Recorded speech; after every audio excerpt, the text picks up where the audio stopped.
Hello students आमे पढ़ुचे class 9 history chapter 1 the French revolution. ए चैप्टर रे आमे पढ़िबा केमिति फ्रांस राजतंत्र रो मुक्त होइकी गणतंत्र रे परिणत हैला, तांकर कोन कोन विप्लव सेठी देखा जाइतला, केमिति साधारण जनतांक मनरे राजांक प्रति आक्रोश सृष्टि हैला एवं से माने राजांक विरुद्ध रे युद्ध आरंभ कले, से सब जिनस आमे ए चैप्टर रे देखिबा। तो टाइम वेस्ट करबानी स्टार्ट करबा हमर first chapter the French revolution.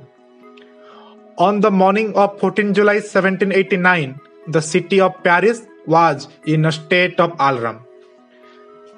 14 जुलाई 1789 मसीहा 14 जुलाई 1789 प्यारिस सहर रे अलार्म बाजिला। अलार्म माने कोन घंटा बाजिला कि ना, लोकंक भितरे गोटे टेंशन रो माहौल सृष्टि हैला। The king had commanded the troop to move into the city. Rumors spread that he would soon order the army to open fire upon the citizen. ଲୋକମାନଙ୍କ ଭିତରେ ଗୋଟେ ର୍ୟୁମର ଖେଳିଗଲା, ଗୋଟେ ଭୁଲ ଖବର ଖେଳିଗଲା ଯେ ରାଜା ତାଙ୍କର ଆର୍ମି ମାନଙ୍କୁ ଅର୍ଡର ଦେଇଛନ୍ତି ଯେ ଆଖି ବନ୍ଦ କରିକି ଗୁଳି ଚଳାଅ ଲୋକମାନଙ୍କ ଉପରେ, ଫାୟାର କର ଲୋକମାନଙ୍କ ଉପରେ।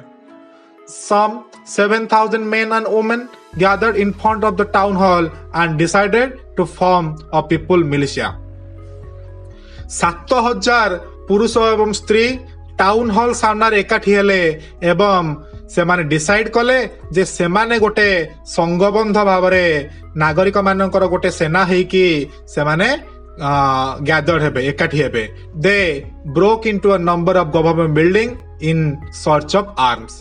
सेमाने एकाठी हेकी कोन कले, जेतक गवर्नमेंट बिल्डिंग थिला, गवर्नमेंट रो बिल्डिंग्स थिला, ताकू सेमाने भांगिबा को लागिले। काहे कि भांगिले, सेठू सेमाने आर्म्स खोजिले, अस्त्र शस्त्र खोजिले। आर्म्स माने अस्त्र शस्त्र। तो सेमाने काले गवर्नमेंट कोठी अस्त्र लुचेकी की रखिछि, से अस्त्र पाइले सेमानंको रिवॉल्यूशन रे सहाय्य हबो बोली सेमाने सब गवर्नमेंट बिल्डिंग को भांगिबा को लागिले। Finally a group of several hundred people marched toward the eastern part of the city and stormed the fortress prison, the Bastille, where they hoped to find hoarded ammunition. पाखापाखि 100 खंडे लोक सेमाने eastern part को गले, पूर्व दिग को गले, सहरर पूर्व दिग को गले, जोठी कोन थिला फोर्ट्रेस प्रिजन थिला, ता ना कोन थिला बास्टाइल। मनैला बास्टाइल प्रिजन को सेमाने जोठी बास्टाइल फोर्ट्रेस माने कोन सुरक्षित दुर्ग, प्रिजन माने कोन जोठी बंदी मानकू रखा जाए। हां सेटा कोड थिला बास्टाइल ले थिला। तो सेही प्रिजन उपरे सेमाने सेही जेल उपरे सेमाने आक्रमण कले। आउ सेमाने कोन आशा करथिले, सेथे भितरे होडेड आमुलेशन थिबो। होडेड माने कोन संरक्षित, आमुनेशन माने कोन अस्त्र शस्त्र। तो सेमाने भाबुथिले जे एई बास्टाइल प्रिजन भितरे बहुत सारा अस्त्र शस्त्र थिबो, सेथिपाई सेमाने से दुर्ग को भांगिबा को गले। In the armed fight that followed, the commander of Bastille was killed and the prisoner released. एई जो युद्ध हैला साधारण नागरिक एवं बास्टाइल रो लोकमानक भितरे, तो सेथिरे कोन हैला जे बास्टाइल रो कमांडर थिले तांकर मृत्यु घटिला एवं जो माने बंदी थिले तांको रिलीज करा गला। Though there were only 7 of them. केते जण प्रिजन थिले, केते जण बंदी थिले, मात्र 7 जण बंदी थिले। Yet the Bastille was hated by all because it stood for the despotic power of the king. 7 जण लोक सेथि बंदी होइथिले मध्य बास्टाइल को समस्ते घृणा करथिले, समस्ते हेट करथिले। काहेकि ना बास्टाइल होउची राजांकर स्वेच्छाचारितर गोटे प्रतीक। डेस्पोटिक पावर माने स्वेच्छाचारी प्रतीक, मोर जहा इच्छा मु सेया करिबी। तो सेई दुर्गटी राजांकर स्वेच्छाचारितार गोटे प्रतीक थिला, सेथिपाई लोक माने से दुर्ग को घृणा करथिले। The fortress was demolished and stone fragments were sold in the market to all those who wished to keep souvenir of its destruction. तो कौन करा गला, से दुर्ग को भांगी दिया गला, तार पत्थर गुड़ाक, से दुर्गर पत्थर गुड़ाक मार्केट रे बिक्री करा गला। लोक मान ताको किनिले, काहे कि किनिले, गोटे सोभनियर हिसाब रे, गोटे स्मृति हिसाब रे किनिले जे आमे राजांको उपरे गोटे विजय लाभ कलु। राजांकर दुर्ग भांगी देले माने गोटे विजय लाभ कले ना नहीं। तो सेही कथाटी को मन रखिया पई से पत्थर गुड़ाक मार्केट रे बिक्री करा गला एवं लोक माने मते ताको नै गले।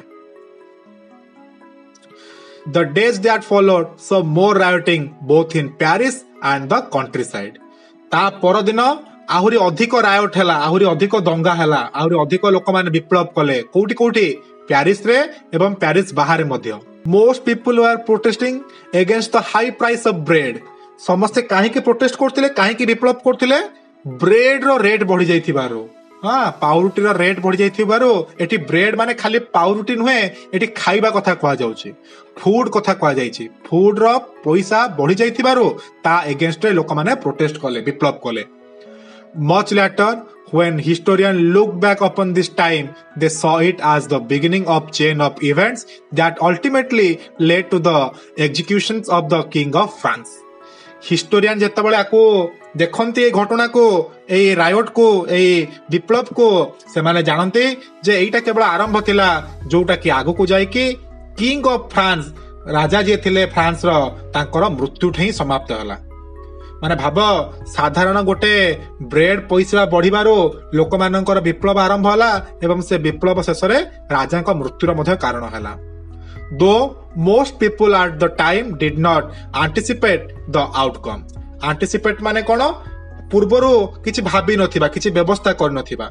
आगुरु लोक के भाबी नथिले जे आउटकम टा कोन हबो, आमे राजा को मारिबो कि आमे स्वाधीनता पाइबो, एमिति भाबी नथिले. सेमानको लढई थिला प्राइस काहे कि बढ़ी जाउची बेली, किंतु तार परिणाम कोन हला? राजांकर मृत्यु घटिला आउ फ्रांस स्वाधीनता पाइला. How and why did this happen? केमिति हेला एवं काहे कि हेला, आमे सेटा देखिबा. पिक्चर टी देखि परथिबो, एटा सेई बास्टाइल फोर्ट, बास्टाइल दुर्ग. एटा लोक माने ता ऊपर अटैक करूचंती, ताको ध्वंस विध्वस्त कर दोचंती. हला first point 1, French society during the late 18th century. 1800 शताब्दी बेलको फ्रेंच रो अवस्था कोन थिला? 1800 शताब्दी माने 1701 मसिया रु नै कि 1800 मसिया पर्यंत को आमे कहू 1800 शताब्दी बा 18th सेंचुरी. सेते बेले फ्रांस रो अवस्था कोन थिला आमे देखिबा. देखो, इन 1774 Louis XVI of the Bourbon family of the king ascended the throne of France. 1774 मसिया रे लुइस 16 जने राजा को परिवार रो? बोर्बन परिवार रो. सीए फ्रांस रो राजा करा गले, ताको राजा बोली स्वीकार करा गला. He was 20 years old. जेतेबेले से राजा हेले तांकर बयस थिला मात्र 20 वर्ष. And married to the Austrian princess Mary Antoinette. से कहा को बाहा हेतिले? ऑस्ट्रिया रो राजकुमारी को से बाहा हेतिले, जहार ना थिला मेरी आंतोनिते. मनैला एटा नाटा मन रखिबो, एटा 1 मार्क क्वेश्चन आसी पारे. Upon his accession, the new king found an empty treasury. जेतेबेले से राजा हेले से देखिले ताकर राजकोष पूरा एम्प्टी हे जाइछि, खाली हे जाइछि, ताको पाखरे बेसी पैसा नाही. Long years of war had drained the financial resources of France. बहुत वर्ष जो युद्ध हेछि से युद्ध जोगो तांकर पैसा खर्च हे जाइछि. को युद्ध हेछि? एते वर्ष ने कहा संगे फ्रांस युद्ध करथिला, आमे आगु देखिबा. Added to this was the cost of maintaining an extravagant court at the immense place of Versailles. तांकर जो राज दरबार थिला, से राज दरबार चलेबा पई मेंटेनिंग कॉस्ट तांकर बहुत अधिक हो जाउतला, जहा पई मध्य तांकर पैसा खर्च हो जाउतला एवं किछि पैसा बळी नथिला बा बहुत कम पैसा बळी थिला. हां, इमेंस माने विशाल, तांकर जो विशाल पैलेस थिला, से विशाल पैलेस को मेंटेन करिया पई मध्य बहुत पैसा खर्च हो जाउतला. पैलेस कोठी थिला? वर्साइलेस रे थिला. हैला, under Louis 16 France helped the 13 American colonies to gain their independence from common enemy Britain. तो फ्रांस रो आउ यूएस रो सेमानकर बा अमेरिका रो, फ्रांस रो आउ अमेरिका रो गोटे कॉमन एनिमी थिला. किए सेटा? से हला ब्रिटेन. अमेरिका रो भी शत्रु थिला ब्रिटेन, फ्रांस रो भी शत्रु थिला ब्रिटेन. सेति पई फ्रांस अमेरिका को सहायता करथिला 13टा कॉलोनी को स्वाधीनता दबा पे. The war added more than $1 billion to a debt that had already risen to more than $2 billion. एठी गोटे नुआ वार्ड आमे देखिले, लाइवर्स. लाइवर्स माने कोन? आमर जेमती देश रे आमे करेन्सी को आमर कोथरे हिसाब करूचे रुपी रे हिसाब करूचे सेही भली फ्रांस रे लाइवर्स को यूज करा जाउथिला।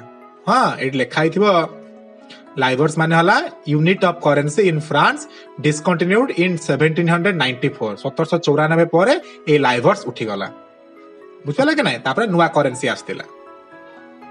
तो एई पॉइंट रे कोन लिखिला जत्ते बेले अमेरिका को सहाय्य करूथिला किए फ्रांस ब्रिटेन ठू मुक्त होबा पई सेते बेले ताकर पाखा पाखी 1 बिलियन लाइवर्स खर्च हो जायतिला। एते लाइवर्स खर्च होइतिला 1 बिलियन माने 1 कोटी लाइवर्स खर्च होइतिला। ता पूर्वरु ऑलरेडी ताका पाखरे 2 कोटी टंकार बाकी थिला 2 कोटी लाइवर्स बाकी थिला। Lenders who gave state credit now began to charge 10% interest on loan। जो माने लेंडर्स जो माने पैसा धार दौथिले हाँ से माने एबे अधिक पैसा इंटरेस्ट मागिले आगरो जेतिके परसेंट इंटरेस्ट नौतिले एबे अधिक इंटरेस्ट से माने मागिले। So the French government was obliged to spend an increasing percentage of its budget on interest payment alone। तो फ्रांस को तार संपूर्ण बजेट रु मनकर बजेट होची मोर एतिकी कोटी तार बजेट रो गोटे बड़ भाग सी केवल ए धार सुझिया पई खर्च करथिला। तो आउ कुआडे आसीबो डेवलपमेंट काम पई आउ पैसा कुआडे आसीबो से मान तो जतिके धार आनिचंती सेतिके कर सुझिया पई ताकर बेसी पैसा खर्च होई जाउची। To meet its regular expenses such as cost of maintaining an army, the court, running government offices or universities, the state was forced to increase taxes। एबे सरकार को पाखरे पैसा नहीं से माने पैसा कोठु आनिबे तांकर आर्मी को केमिति देबे पैसा तांकर कोर्ट को राज्य सदस्य माने केमिति दियाबो पैसा ऑफिस केमिति चलिबो यूनिवर्सिटीज केमिति चलिबो सेति पई राजा कोन कले टैक्स बढ़ाई देले लोक मानक ऊपर टैक्स बढ़ाई देले। Yet even this measure would not have sufficient। French society in the 18th century was divided into 3 estates and only the member of 3rd estate paid tax। देखो जहा तो टैक्स बढ़ा गला पुणी टैक्स किए दबो ता ऊपर मध्य गोटे नुआ नियम आसिला। 18th सेंचुरी रे कोन करा गला फ्रांस सोसाइटी को 3 भाग रे भाग करा गला। एटा देखो फ्रांस सोसाइटी को 3 भाग रे भाग करा गला first state second state third state. मन दे कि सुनो एटा गोटे बहुत इंपोर्टेंट पॉइंट। फर्स्ट स्टेट रे किए गले क्लर्जी ग्रुप गले। क्लर्जी माने कोन पाद्री माने जो माने चर्च रे काम करूथिले चर्च रे जे हमर जेमते मंदिर मानकर पुरोहित थांती सेमती चर्च रो लोक मानको क्लर्जी बेली कुआ गला से मानको फर्स्ट स्टेट रे रखा गला। सेकंड स्टेट रे किए को रहिले नोबिलिटी माने कोन जो माने राज परिवार रो हाँ सामंत परिवार रो जो माने राजांको घरे जन्म होउतले राजांको संगे संपर्क रखुतले से माने हेले नोबिलिटी। तो प्रथम आमे देखिले फर्स्ट स्टेट रे क्लर्जी सेकंड स्टेट रे नोबिलिटी एमाने चर्च रो लोक माने पाद्री माने एमाने राजांकर वंशज एवं राजा निजे एई सेक्शन ने गले।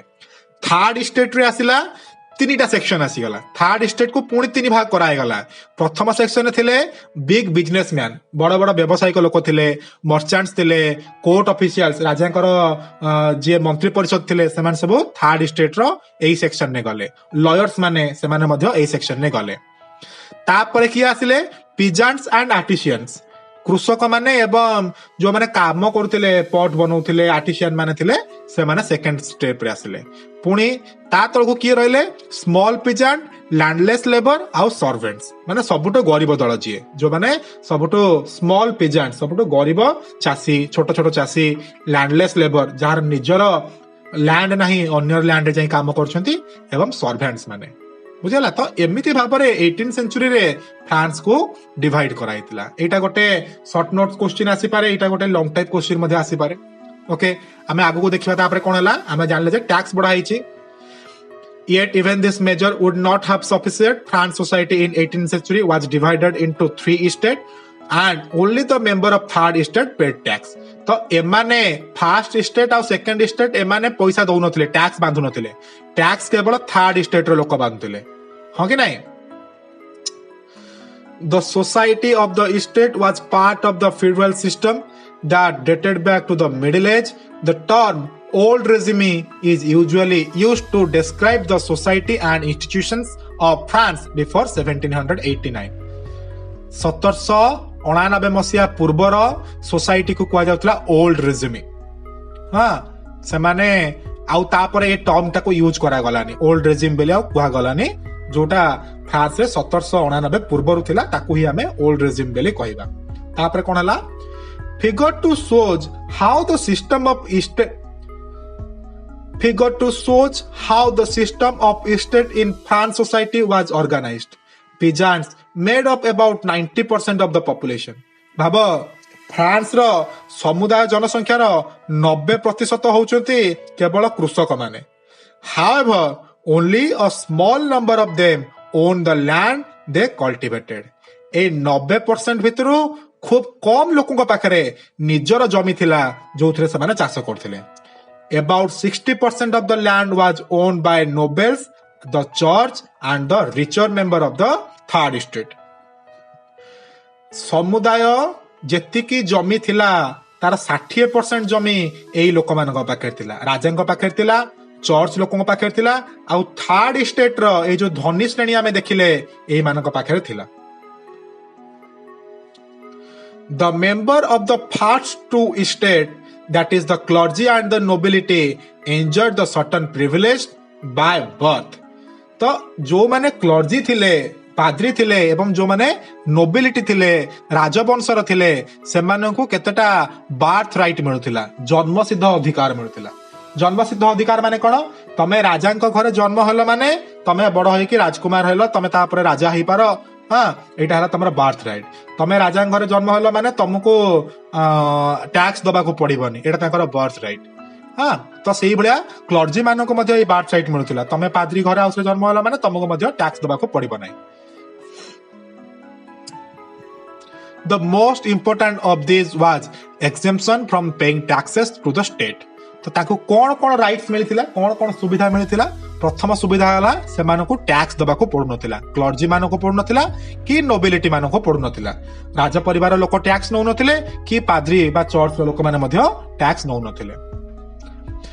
The noble further enjoyed the feudal privilege. जो माने राजा परिवार थिले ताको आउ केतेटा एक्स्ट्रा राजकीय सुविधा मध्य मिलुथिला। कोन से सुविधा? These include feudal dues which they extracted from the peasants. सेमाने चासी मानकठो कर नउथिले। जो माने राजा परिवार लोक थिले सेमान तो टैक्स दउ नथिले उल्टा सेमाने peasants मानकठो ड्यू नउथिले, राजा कर आदाय करथिले। Peasants were obliged to render service to the lord. केवल सेतिके नुहे तांकठो काम मध्य करौथिले, सर्विस मध्य करौथिले। To work in his house, चासी माने गरीब चासी माने राजा घरे काम करिया को बाध्य थिले। तांको फील्ड रे हाँ तांको चाष जमी रे मध्य काम करिया को बाध्य थिले। To serve in the army or to participate in building road, army रे मध्य काम करिया को बाध्य थिले किबा रास्ता तयारी रे से माने लेबर हिसाब रे काम करथिले। The church too extracted its share of the tax called tithes from the peasants. खाली जे राज परिवार लोक चासी मानकठो टैक्स नउथिले सेमिति नाही, चर्च रो लोक मध्य किछिटा टैक्स नउथिले जहा को आमे कहूचे तिथिस। मन लाई वाटा व्हाट इज तिथिस बेली एक मार्किया क्वेश्चन आसे। तो तिथिस होउची the tax collected by the church. जेतिकी चाष होउथिला गोटे पेजेंट जेतिकी चाष करूथिला तार 1/10 1/10 से माने दबा को पड़ुथिला चर्च को, जहा को आमे कहू तिथिस। तो तिथिस बेली पचाले तमे एई लाइन टा लिखि परिबो। तो आमे जानिले खाली जे नोबिलिटी माने राज परिवार लोक कर नउथिले सेमति नाही, चर्च रो लोक माने मध्य कर नउथिले। And finally all member of the third state had to pay taxes to the state. खाली सेति कि नुहे ए जो पिजेंट्स माने राजा को कर देले, एठी पुणी चर्च को कर देले, प्लस से माने स्टेट को पुणी कर देले, राज्य को पुणी अथरे अलगा कर गोटे दबाव पड़ुथिला। This include a direct tax, गोटे डायरेक्ट टैक्स थिला जाको कुआ होतला ताइली। कोन कुआ होतला? Taille. And a number of indirect taxes which were levied from the article of everyday consumption like salt or tobacco. देखो गोटे गरीब चाषी आमे कौन देखिले केवल थर्ड स्टेट रो लोक माने ही टैक्स बांधुतिले तांको भितरे स्मॉल पिजेंट्स माने जाउचंती जहाँ पाखरे जमी नाही से माने लेबर हिसाब रे काम करछंती ए माने केते टैक्स देले ए माने राजा को कर देले ए माने क्लर्जी को कर देले प्लस डायरेक्ट टैक्स देले प्लस खाद्य किनिला बेले ता पय मध्ये टैक्स देबाको तांको पड़िला टबाको किनला बेले किबा सॉल्ट किनला बेले से माने से टैक्स मध्ये देले जोडा कमे इनडायरेक्ट टैक्स बेले कहूचे चर्च को जोडा देले तिथिस देले आउ डायरेक्ट टैक्स जोडा देले टाइलिस देले तांको करेन्सी को कौन कह जाउतिला लिवर्स बेले कह जाउतिला तांकर तीनटा स्टेट कौन क्लर्जी नोबिलिटी आउ थर्ड स्टेट बुझिला ए पर्यंत आमे भलो कि बुझ पारले तो एठी आमे सारीबा ए पार्ट को ए जो पार्ट आमे आज पढिले एटा गोटे बहुत इंपोर्टेंट पार्ट एथरे बहुत लॉन्ग क्वेश्चन एवं शॉर्ट क्वेश्चन अछि तो तमे ए पार्ट को बारंबार सुनो आको पढ़ो निजे आर गोटे सुंदर नोट बनाओ कौन एक्सपेक्टेड क्वेश्चन एथुरु हेई पारे एवं तार आंसर कौन हेई पारे निजे प्रिपेयर करके पढ़ो जदि किछि डाउट्स हैला मते तमे कमेंट सेक्शन में पचारि पारिबो जार उत्तर मु तुमको कमेंट से दे देबे तो आज पाई रहउचे thank you all of you have a good day.